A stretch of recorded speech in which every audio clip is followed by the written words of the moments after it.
ये दूसरा सेमीफाइनल पुरुष वर्ग में बॉयज सेक्शन में खेले जाने वाला दिल्ली वर्सेस गुजरात के मध्य खेले जाएगा। इसी बीच दिल्ली का जो लाइनअप है वो है chest number 1 Vikas, chest number 2 Deependra, chest number 3 Mohammad Mirajul, chest number 4 Sushil Kumar Yadav, chest number 5 Mohit, chest number 6 Aditya Maurya, chest number 7 Karan, chest number 8 Neeraj, chest number 9 Matloom, chest number 10 Satyam, chest number 11 Khemchand, chest number 12 Aman, chest number 13 Saimalan, chest number 14 Aman और chest number 15 Manan Kumar. Team के coach पवन कुमार और manager के रूप में सत्यपाल होंगे जो दिल्ली की तरफ से हैं। इसी प्रकार गुजरात का लाइनअप जो है वो इस प्रकार है।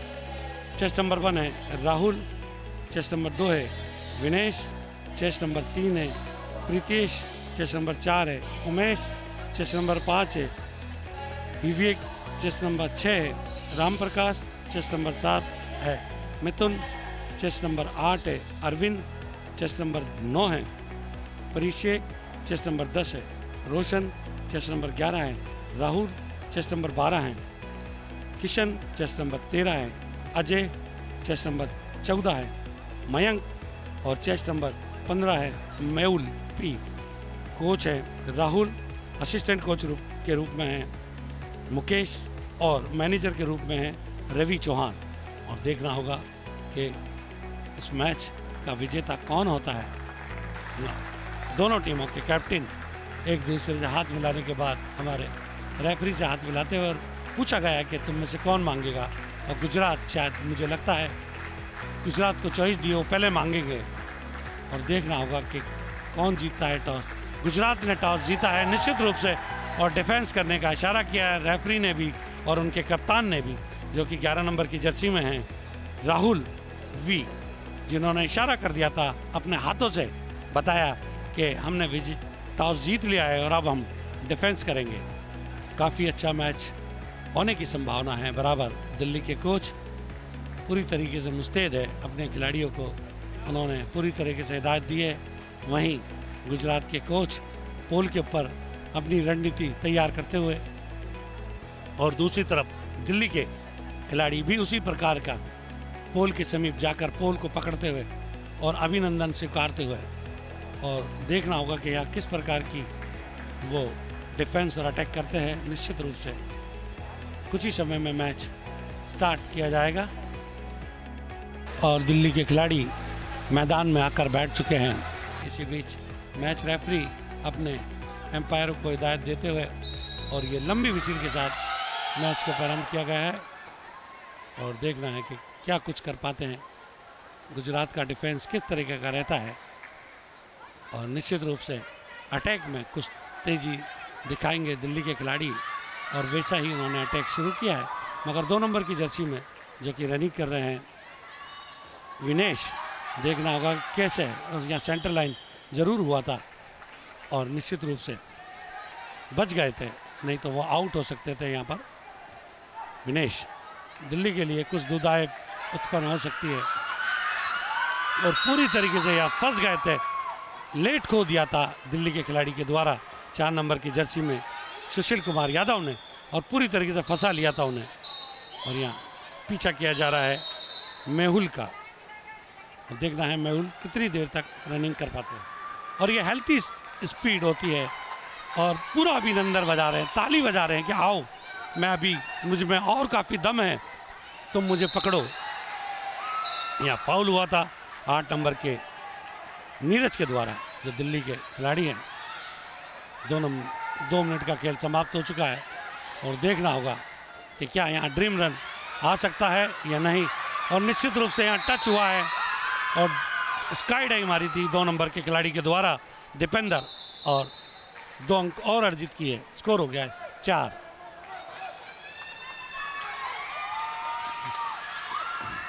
पीछा किया जा रहा है प्रीतेश का 3 नंबर की जर्सी में। प्रीतेश ने भी काफ़ी अच्छी रनिंग करी थी अपने लीग के मैचों में, और देखना होगा कि यहाँ क्या कुछ कर पाते हैं। गुजरात के लिए एक मील का पत्थर साबित हो सकते हैं। 3 मिनट का खेल समाप्त हो चुका है और यह स्काई डाई जरूर मारी थी और निश्चित रूप से यहाँ टच हुआ है और ये रेफरी द्वारा 6 नंबर के खिलाड़ी को अपर टैकिंग में राम प्रकाश को आउट करार दिया गया है। बीच में फंस गए थे पूरी तरीके से, दोनों खिलाड़ी एक तरफ आ गए थे और दिल्ली के खिलाड़ी ने इसका फ़ायदा उठाते हुए अपर टैपिंग करी और उसको आउट किया। 9 नंबर के खिलाड़ी द्वारा, मतलूम द्वारा पोल डाई ज़रूर की थी मगर कामयाब नहीं रहे, काफ़ी दूर निकल चुके थे। राहुल 11 नंबर की जर्सी में गुजरात की तरफ से रनिंग करते हुए। दिल्ली के खिलाड़ियों को कवरिंग करना होगा, तभी वो खिलाड़ी को आउट करने में सफलतापूर्वक रह सकते हैं।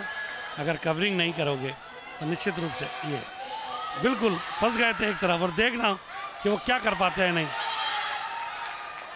और बच गए पूरी तरह से 4 और ये ड्रीम रन आ चुका है। लगता नहीं, ड्रीम रन नहीं आएगा क्योंकि ये सेकंड मैच खेल रहा है और पूरी तरीके से फंस गए थे। एक और अंक अर्जित करने में कामयाब रहे दिल्ली के अमन के द्वारा ये स्काई डाई मारी गई थी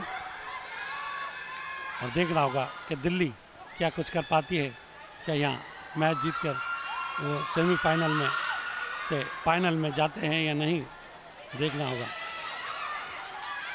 और 9 नंबर के खिलाड़ी द्वारा अपील जरूर की है और देखना होगा कि वो क्या कुछ कर पाते हैं या नहीं।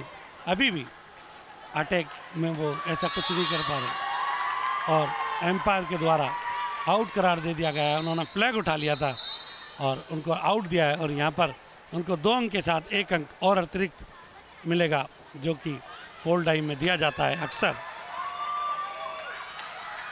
पीछा किया जा रहा है 4 नंबर की जर्सी में उमेश और देखना है कि उमेश 5 मिनट का खेल समाप्त हो चुका है या 4 नंबर के खिलाड़ी अमन के द्वारा फाउल जरूर किया गया था, पहले उठ गए थे और लगभग अभी तक 6 खिलाड़ी को ज़्यादा से ज़्यादा आउट कर चुके हैं। ये थर्ड बैच है जो कि यहाँ चल रहा है और देखना होगा कि गुजरात और किस तरीके से डिफेंस करता है। दिल्ली जरूर बीच बीच में अपने अटैक में विभिन्नता लाकर खिलाड़ियों को परेशान करने की कोशिश करता हूँ। निश्चित रूप से दिल्ली के खिलाड़ियों ने यह सुनिश्चित कर लिया है कि स्काई डाई हमें मौका मिलने पर निश्चित रूप से मारनी है और वो अंक अर्जित करते रह पाएंगे, ऐसा वो कर पा रहे हैं। पीछा किया जा रहा है राहुल एच का जो कि गुजरात से 7 नंबर मिथुन और इंटरसेप्ट किया जरूर था 13 नंबर के खिलाड़ी अजय के ऊपर, मगर अजय पहले ही निकल चुके थे और यहाँ फाउल हुआ एक बार फिर। यहाँ हाई टाइमिंग कर रहे हैं दिल्ली के खिलाड़ी, जल्दबाजी में फाउल अधिक कर रही है, उनको अपने फाउलों पर अंकुश लगाना होगा। बहुत अच्छी डाई मारी थी, मानो के जैसे हवा में तैर रहे हो और 2 अंक और अर्जित किए दिल्ली के लिए। इतनी सुंदर और इतनी प्यारी डाई, मानो जैसे कि वो हवा में तैर रहे हों और अंक अर्जित किया दिल्ली के लिए। एक बार फिर पीछा किया जा रहा है दिल्ली के खिलाड़ियों द्वारा 7 नंबर की जर्सी में मिथुन का, और मिथुन कितना खेलते हैं, कितनी रनिंग कर पाते हैं या नहीं। कहीं ना कहीं मुझे गुजरात का डिफेंस कुछ कमज़ोर नज़र आता हुआ, जैसा कि वो लीग में खेल रहे थे। वैसी तेज़ी या वैसा डिफेंस उनका मुझे यहाँ दिख नहीं पा रहा है। और होता है अक्सर जब कोई भी टीम सेमीफाइनल या फाइनल मैच खेलती है तो निश्चित रूप से एक दबाव सा बन जाता है कि यहाँ से हमें जीतना है और फाइनल में जाना है और फाइनल में फिर हमें विजय श्री प्राप्त करके ट्रॉफी ले जानी है।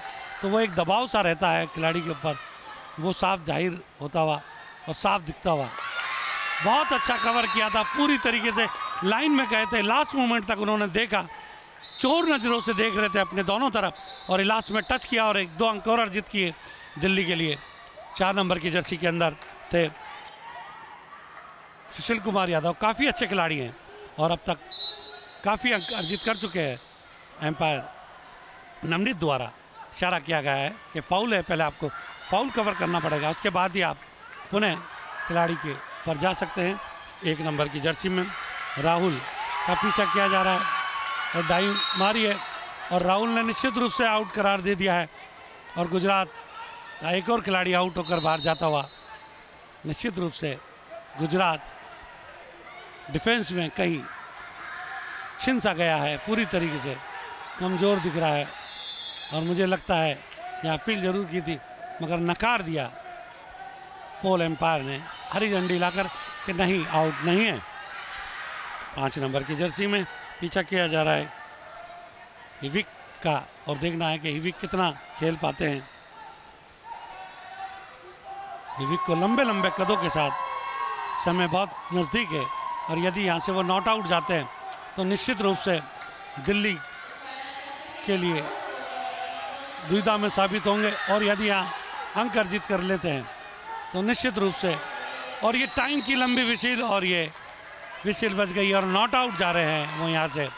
काफ़ी अच्छी रनिंग के साथ दिल्ली ने 19 अंक अर्जित किए हैं और दिल्ली का जो अटैक था वो बहुत अच्छा था। दिल्ली ने अपने डिफेंस में कहीं कोई भी स्कोर नहीं दिया है गुजरात को। जिस तरीके से गुजरात पहले डिफेंस में स्कोर करता रहा था और यहाँ उससे महरूम रखा है दिल्ली ने, तो निश्चित रूप से दिल्ली ने अपने डिफेंस को सूझबूझ के साथ किया है।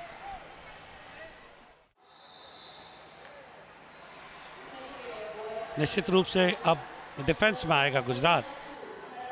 देखना होगा या क्या कुछ कर पाते हैं यहाँ, और जिस तरीके का उन्होंने अपने मैचों में तमिलनाडु और वेस्ट बंगाल के सामने डिफेंस किया था, शायद वैसा ही डिफेंस करने की एक बार पुनः यहाँ ज़रूरत है।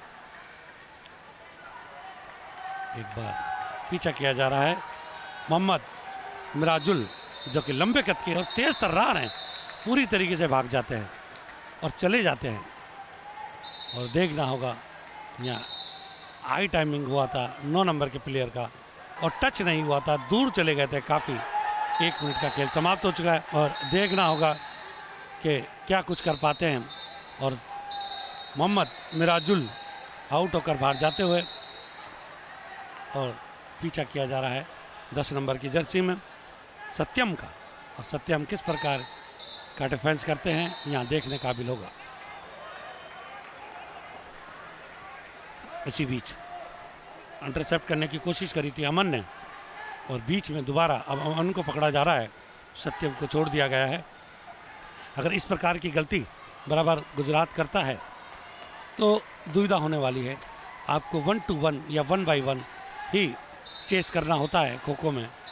यदि बार बार आप अपने डिफेंडर को जो डिफेंस कर रहा है उसको छोड़ते हैं तो ऐसा खो खो में नहीं होता है। लगभग 2 मिनट का खेल समाप्त हो चुका है और 2 अंक ही अर्जित करने में कामयाब रहा है गुजरात। और अभी तक अमन किस प्रकार की रनिंग करते हैं और निश्चित रूप से यहाँ आउट होना चाहिए और उनके पाँव में ज़रूर लगा था, बहुत हल्का सा महसूस हुआ था और एम्पायरों ने पूरी तरीके से उसको देख लिया था और आउट करार दिया। और अमन बाहर होकर आउट होकर बाहर जाते हुए पीछा किया जा रहा है 10 नंबर की जर्सी में सत्यम का। सत्यम लीग मैचों में बहुत कुछ अच्छा तो किया था मगर महाराष्ट्र के सामने उन्होंने कुछ विशेष नहीं किया था, जिसकी वजह से दिल्ली को हार का मुंह देखना पड़ा था। और यहाँ पे भी उन्होंने कुछ विशेष नहीं किया है और 1 नंबर के खिलाड़ी विकास पूरी तरीके से फंस चुके थे मगर अपने आप को बचाया और पोल डाई ज़रूर ली थी यहाँ पर, मगर काफ़ी दूर थे, झुक गए थे पूरी तरीके से, उन्हें पता था और इशारा किया डायरेक्शन फाउल का और ये अर्ली गेटअप किया था। आपको अर्ली गेटअप और डायरेक्शन का फाउल नियमित रूप से देखना होगा। गुजरात का डिफेंस काफ़ी कमज़ोर नज़र आता हुआ, डिफेंस में वो ताकत नहीं दिख पा रही जैसे कि लीग में देखी गई थी। उन्होंने अपनी ताकत के मद्देनज़र ही केरला, कर्नाटक और तेलंगाना को हराया था और पूल बी में उन्होंने शीर्षक स्थान पर रहे थे, मगर वैसा कुछ यहाँ नहीं दिख पा रहा है। और डाई ज़रूर मारी थी एक बार फिर, मगर उसको नकार दिया पूरी तरीके से। गुजरात के खिलाड़ी अटैक को करना चाहिए था और यहाँ निश्चित रूप से स्काई डाइव एक और अंक अर्जित किया गया है। स्कोर हुआ 8 और समय हुआ 5 मिनट का। अभी तक समय व्यतीत हो चुका है, 6 मिनट का समय जा रहा है और देखना होगा कि और कितना समय व्यतीत करते हैं इस मैच के ये दो खिलाड़ी। और ये डाई जरूर मारी थी, मनन कुमार 15 नंबर की जर्सी में फंस गए थे वहाँ पूरी तरीके से। स्लो कटिंग करी थी उन्होंने पोल के पास से और भाप लिया था डिफेंडर को अटैकर ने और डाई मारी और आउट किया। पीछा किया जा रहा है विकास का, जो कि 1 नंबर की जर्सी में रनिंग करते हुए दिल्ली को एक मजबूत सिंबल मिलेगा। यहाँ पर 6 मिनट का खेल समाप्त हो चुका है और अभी भी 3 मिनट शेष बचे हैं इस इनिंग में और देखना होगा कि क्या कुछ कर पाती है। और पूरी तरीके से फंसा लिया था 13 नंबर के खिलाड़ी अजय बी द्वारा, निकलने नहीं दिया विकास को और फंस गए थे जाल में और आउट होकर बाहर जाते हुए। अहम भूमिका जरूर रही है जो हमने देखा है और वैसा ही कुछ करने की क्षमता यहाँ रखते हैं थर्ड बैच में रनिंग करते हुए। और निश्चित रूप से उनके कोच बराबर हिदायत देते हुए साइड लाइन से उनको बता रहे हैं कि अभी आपको और खेलना है, अभी आप काफ़ी समय बाकी है आपके टाइम का। और ये निश्चित रूप से यहाँ टच जरूर हुआ था, पैर लगा था और रेफरी के द्वारा यहाँ आउट दिया गया है। 1 मिनट का खेल अभी भी बाकी है, 1 मिनट का खेल अभी भी बाकी है और देखना होगा कि इस 1 मिनट में क्या कुछ कर पाते हैं गुजरात के खिलाड़ी। हाई टाइमिंग का फाउल अदा किया जा रहा है इनके द्वारा और मैंने कहा कि आपका खो का बोलना, अगर यहाँ कोई खिलाड़ी आउट होता है तो इस लीड को कम किया जा सकता है और नहीं तो निश्चित रूप से यहाँ फॉलो ऑन नहीं हो सकता क्योंकि मार्जिन ऑफ 12 अंक और ये लंबी विसिल के साथ मैच की समाप्ति। और इस इनिंग का स्कोर रहा है 14 गुजरात और दिल्ली 21 अंक हो गए हैं दिल्ली के। और देखना होगा कि फॉलोन तो यहाँ नहीं बन पाएगा क्योंकि कुछ अंक 5 पॉइंट कम रह गए थे, उस वजह से यहाँ फॉलोन नहीं दिया जा सकता और दिल्ली ने बढ़त बना दी है। एक बार पुनः डिफेंस को आते हुए गुजरात के खिलाड़ी चेस्ट नंबर 5 विवेक और चेस्ट नंबर 10 जो कि रोशन है, क्योंकि ये पिछली बार 4th मैच में बच गए थे और जब भी नए नियमों में जो खिलाड़ी बच जाता है उसे एक बार पुनः रनिंग करने का मौका दिया जाता है क्योंकि वो अपनी प्रतिभा को दिखा सके, अपने खेल कौशल का प्रदर्शन कर सके। और पुराने नियमों में वो पूरा बैच क्लैप्स हो जाता था और उसके बाद पुनः नया बैच आता था। तो यहाँ ऐसा कुछ परिवर्तन किया गया है, खिलाड़ियों को मौका मिले अपने खेल कौशल का और अपनी स्किल को दिखाने का। उसके तहत इन दोनों खिलाड़ियों को फर्स्ट बैच के रूप में पुनः आना पड़ा है। 1 मिनट का खेल समाप्त हो गया और वहीं दिल्ली के खिलाड़ी भी कहीं कमज़ोर नज़र नहीं आते हुए उन्होंने अपने अटैक में पहले से कहीं अधिक तत्परता दिखाई है और तेज़ी भी उन्होंने दिखाई है और निश्चित रूप से यहाँ आउट होंगे वो और वो फंस गए थे पूरी तरीके से। 1 मिनट 20 सेकंड का जरूर समय उन्होंने लिया है, कोई विशेष समय नहीं कहा जा सकता इस मैच के अंदर। यदि यहाँ वो कम से कम 2-2.5 मिनट निकालते तो 5 नंबर की जर्सी में खेल रहे विवेक अगर उसके अनुरूप खेलते तो यहाँ ड्रीम रन आ सकता था। ये कीर्तिमान होता गुजरात के लिए कि 2 प्लेयर में ड्रीम रन आ रहा है और मुझे नहीं लगता कि यहाँ कुछ ऐसा हो। विवेक 5 नंबर की जर्सी में और फंस गए थे, पूरी डाई मारी थी और पूरी तरीके से हवा में तैर गए थे और जाने नहीं दिया, विवेक को बचने नहीं दिया। और इसी बीच 3 नंबर की जर्सी में एक और खिलाड़ी हितेश आउट होकर बाहर जाते हुए और इसी बीच सेंट्रल लेन का फाउल जरूर हुआ है। फॉल डाई की थी मगर एम्पायर के द्वारा उसको मना किया गया है। 2 नंबर की जर्सी में विनेश का पीछा किया जा रहा है। विनेश आर खेल के साथ साथ नियमों की जानकारी भी खिलाड़ियों को यदि रहती है तो निश्चित रूप से उन्हें खेलने में मज़ा आता है। और हमारे दर्शक जिन्होंने अपने टीवी सेट अभी खोले हैं या इस मैच को देख रहे हैं उनको बताऊं कि नए नियमों के तहत खेले जाने वाला ये मैच जो खेलो इंडिया यूथ गेम 2023 के अंदर जो कि SD80 डिस्ट्रिक्ट कॉम्प्लेक्स मुदराई तमिलनाडु के खेल मैदान पर खेला जा रहा है। ये सेकंड सेमीफाइनल मैच है जो कि गुजरात वर्सेस दिल्ली के मध्य पुरुष बॉयज़ वर्ग में खेला जा रहा है और निश्चित रूप से देखना होगा कि कौन सी टीम यहाँ से फाइनल में प्रवेश कर महाराष्ट्र से खेलेगी। महाराष्ट्र ने पहले ही कर्नाटक को हराकर फाइनल में प्रवेश कर लिया है। अभी तक काफ़ी अच्छी रनिंग कर रहे हैं और देखना होगा कि मेहुल और कितनी देर तक। लंबे कद के जरूर खिलाड़ी है, स्पीड वर्क बहुत अच्छा है मेहुल का, बहुत डॉजिंग भी करते हैं, मगर वहीं दिल्ली के खिलाड़ी भी उसी तरीके के वहाँ खिलाड़ी के द्वारा इशारा जरूर किया गया था कि सेंटर लेन हुआ है, मगर सेंटर लेन से कहीं दूर नजर आए। एक बार फिर पीछा किया जा रहा है। राम प्रकाश 6 नंबर की जर्सी में सेकंड बैच में आए हैं और देखना है कि राम प्रकाश कैसा खेलते हैं यहाँ पर। इसी बीच सरप्राइज अटैक जरूर मारा था 9 नंबर पे परेश के ऊपर, मगर इस बीच में गुजरात के खिलाड़ी बीच में इंटरसेप्ट जरूर करते हैं ताकि अपने खिलाड़ी को एक सेफ जोन में पहुँचा दिया जाए। ये अच्छी स्किल होती है खो खो के अंदर जो यहाँ दिखा रहे हैं गुजरात के खिलाड़ी। मगर दिल्ली का अटैक भी कहीं कमज़ोर नज़र नहीं आता हुआ।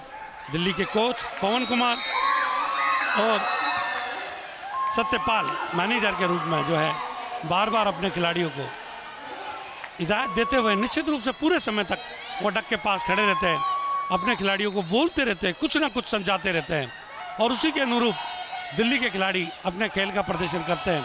तो कहा जा सकता है कि निश्चित रूप से कि दिल्ली अटैक में कहीं ना कहीं दिल्ली ने अपने पहले अटैक से दूसरे अटैक में कहीं सुधार किया है, मगर बीच में गुजरात ने थोड़े से डिफेंस को मजबूत जरूर किया है। मगर काफ़ी देर हो गई सनम आते आते। जो पहली पॉइंट इनिंग की जो 7 पॉइंट की लीड है दिल्ली के पास, निश्चित रूप से दिल्ली को मजबूत संबल प्रदान करेगी और वैसा ही यहाँ कुछ देखने को मिलता है। अब तक दिल्ली 33 अंक बना चुकी है और ये 2 अंक और आते हैं, मगर इसी बीच फाउल हुआ, एक जीवन दान मिला है यहाँ पर 7 नंबर के खिलाड़ी निवेश को और ये फंस गए थे पूरी तरीके से। गुजरात के खिलाड़ी थक जाते हैं और थकने के बाद आत्मसमर्पण कर देते हैं। डॉजिंग खेलना चाहिए ऐसी स्थिति में। यदि आप थक जाते हैं तो कहीं ना कहीं चांस या सिंगल चैन आपको ऐड करनी चाहिए जिससे कि फाउल ज़्यादा मिले और फाउल मिलने पर आपको एक जीवनदान मिलता है, आपको रिफ्रेश होने का मौका मिलता है। वो गुजरात के प्लेयर्स को करना चाहिए जो मुझे नहीं दिख रहा कि वो ऐसा कर रहे हैं। दिल्ली के खिलाड़ी बार बार अटैक में तेजी लाने की कोशिश करते हुए और बोलते हुए 11 नंबर की जर्सी में रनिंग करते हुए राहुल, और इशारा जरूर कर दिया, राहुल देख लिया था उनको कि उनका शोल्डर का डायरेक्शन फाउल हुआ है। उसी बीच रेफरी द्वारा उसको पकड़ा गया और फिर जवाब दिया गया फाउल। पलटी मार के अंदर घुसे हैं। बहुत अच्छी रनिंग कर रहे हैं राहुल 11 नंबर की जर्सी में।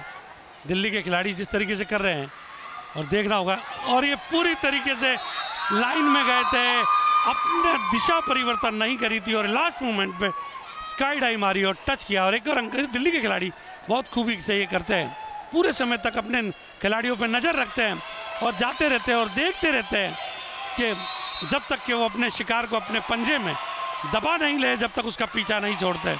ऐसा कुछ यहाँ देखने को मिल रहा है। 7.5 मिनट का खेल अब तक समाप्त हो चुका है और देखना होगा कि अभी और कितनी देर का खेल बाकी है। इसी बीच 12 नंबर के खिलाड़ी पूरी तरीके से किशन फंस गए थे, सामने आ गए थे, बच नहीं सके। 13 नंबर के खिलाड़ी का अजय का पीछा किया जा रहा है। दिल्ली के कोच बीच बीच में अपने खिलाड़ियों को रीशफल करते हुए, चेंज करते हुए, वो चाहते हैं, उन्हें मदा है कि अटैक में तेजी जभी लाई जा सकती है कि किसी भी खिलाड़ी को अगर रेस्ट देकर बुलाया जाता है तो निश्चित रूप से उसको आउट करा दिया जाएगा। और ये अपर टैपिंग जरूर की थी यहाँ पर।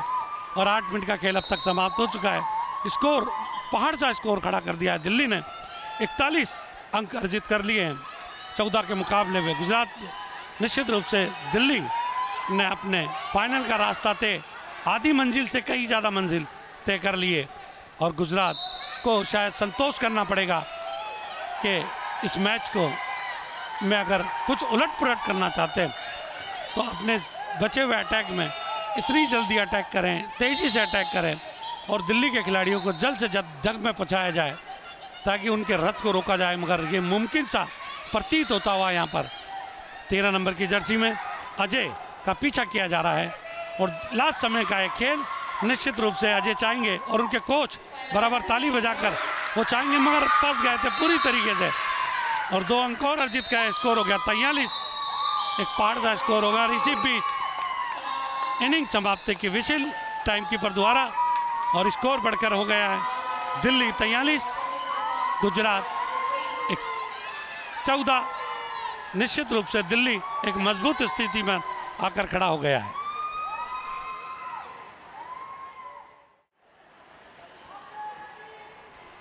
उनतीस अंकों की बढ़त के साथ दिल्ली एक बार फिर डिफेंस में आएगा। और इसी बीच हमारे टाइम कीपर एक लंबी विसिल के साथ इस मैच की शुरुआत की।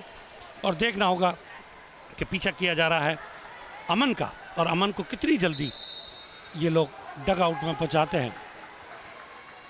गुजरात के खिलाड़ियों को अपने फाउल पे अंकुश लगाना होगा और जल्दी से जल्दी इन खिलाड़ियों को आउट करने की कोशिश करनी होगी। यदि इसमें ये कामयाब रहते हैं तो निश्चित रूप से दिल्ली के लिए परेशानी का सबब हो सकता है। 12 नंबर की जर्सी में अमन लंबे कद के खिलाड़ी जरूर है, बीच में इंटरसेप्ट किया था मतलूम के ऊपर 9 नंबर की जर्सी में, और ये एम्पायर ने आउट दिया। बिल्कुल टच हुआ था वहाँ पर, स्निक निकला था, धीरे से उनकी जर्सी के टच हुआ था। दोनों एम्पायर ने उसको देखा, नवनीत जो यूपी से आते हैं और सरबजीत जो चंडीगढ़ से आते हैं। दिल्ली के खिलाड़ी फंस गए थे पूरी तरीके से, मतलूम को निकलने नहीं दिया और 2 और अर्जित के स्कोर पहुंचा 18। अभी भी मंजिल काफ़ी दूर, लगता है कि अभी काफ़ी लंबा सफ़र तय करना होगा इनको। मुझे लगता है दिल्ली का जो ये बैच आया है काफ़ी मजबूत है। अभी 2 मिनट का ही खेल समाप्त हुआ है, अभी भी 7 मिनट बाकी हैं गुजरात के सामने। और जिस तरीके का अटैक मारा है और 2 नंबर ने जिस तरीके की डाई मारी थी, निश्चित रूप से बहुत अच्छी डाई थी। थोड़ा सा रुके नहीं तो निश्चित रूप से 2 अंक और अर्जित करते वो अपनी टीम के लिए। दिल्ली का डिफेंस उस तरीके का 8 नंबर की जर्सी में रनिंग करते हुए नीरज, तेज तर्रार है, छोटे कद के खिलाड़ी हैं, इनसाइड आग से दोनों तरफ देखते हैं जो खो-खो में देखा जाता है। वैसी नज़र पैनी रख रखिए, थक जाते हैं तो आपको सिंगल चेन या 3-3-2 के साथ रनिंग बहुत अच्छी उन्होंने करी थी। अपर टैपिंग ऊपर से उन्होंने हाथ अपना फैलाकर बिहाइंड द लेन पकड़ लिया था और बहुत अच्छी एक बार पोर्ट रनिंग करी थी और आदित्य को वहीं खड़ा कर दिया था, मजबूर कर दिया था आदित्य को बाहर निकलने के लिए, मगर वो नहीं निकल पाए। और 2 अंक और अर्जित के स्कोर हुआ 22। लगभग अभी भी आधी मंजिल दूर है गुजरात की और समय धीरे धीरे बीतता जा रहा। घड़ी जिस तरीके से चल रही है उस तरीके से धड़कनें बढ़ती होगी गुजरात के कोच, गुजरात के मैनेजर की, और वो चाहते हुए कि जल्द से जल्द और आउट किया जाए। लचीलापन खेमचंद में यहाँ देखने को मिलता है जो एक खो-खो खिलाड़ी के अंदर होता है, वैसा ही कुछ यहाँ पे खेमचंद के द्वारा दिखाया जा रहा है। और ये डाई मारी थी, निश्चित रूप से टच हुआ था, हल्का सा स्निक लगा था उनकी एड़ी में और स्कोर पहुंचा 24। अभी भी काफ़ी अच्छी डाई जरूर मारी थी, पूरी हवा में तैर गए थे 11 नंबर के खिलाड़ी राहुल गुजरात की तरफ से, मगर और बहुत अच्छी डाइयाँ मार रहे हैं गुजरात के खिलाड़ी, मगर जब तक आप इन डाइयों को स्कोर में कन्वर्ट नहीं कर पाते हो तो कोई फायदा नहीं होता है। और देखना होगा कि अभी और कितना क्या करते हैं। और ये निश्चित रूप से आउट करार दिए जाएंगे। पूरा कवर किया था उन्होंने, अपने पीछे वाले पैर को फ्री जोन में रोका और उसके बाद उन्होंने देख लिया था वो मुड़ रहे हैं और स्काई डाई मारी और आउट कर कर उनको डग आउट में पहुँचाया। स्कोर हो गया 26। अभी भी समय कुछ ही बचा है, 2.5 मिनट का खेल अभी भी बाकी है और इस 2.5 मिनट में कितना कुछ कर पाते हैं ये देखना होगा। अमन 14 नंबर की जर्सी में, पहले भी इन्होंने काफ़ी अच्छा डिफेंस किया था, इस बार पुणे सेकंड इनिंग में कितना अच्छा डिफेंस करते हैं ये देखने वाली बात होगी। और लास्ट मिनट का ये खेल बाकी है और निश्चित रूप से मुझे लगता है कि ये नॉट आउट आते हैं या नहीं, और ये शायद यहाँ निश्चित रूप से आउट करार दिए जाएंगे। बहुत लंबी कटिंग कर दी थी, उन्हें बहुत जल्दी अंदर आना चाहिए था क्योंकि थक गए थे। अभी भी काफ़ी दूर रह गई है मंजिल और देखना होगा कि क्या कुछ कर पाते हैं। 15 अंकों का फासला है यहाँ से और मुझे नहीं लगता कि ये 15 अंक गुजरात के द्वारा लिए जा सकते हैं और दिल्ली निश्चित रूप से फाइनल में एक बार फिर महाराष्ट्र के साथ प्रतिद्वंदी अपनी महाराष्ट्र के साथ खेलेगा। और एक ये मैच दोनों टीमें एक ही पूल की और फाइनल में आई हैं। निश्चित रूप से महाराष्ट्र और दिल्ली का एक बार फिर मैच होगा, महाराष्ट्र वर्सेस दिल्ली। और पुनः साबित किया है दिल्ली ने कि हम काफ़ी अच्छा खेलते हैं और जिस तरीके से हम फाइनल में खेले हैं, निश्चित सेमीफाइनल में और निश्चित रूप से फाइनल में भी इसी रणनीति के साथ उतर के वो एक चुनौती साबित करेंगे महाराष्ट्र के लिए। फाइनल स्कोर रहा है 43 दिल्ली 28 गुजरात। 15 अंकों से ये मैच जीता गया है दिल्ली के द्वारा।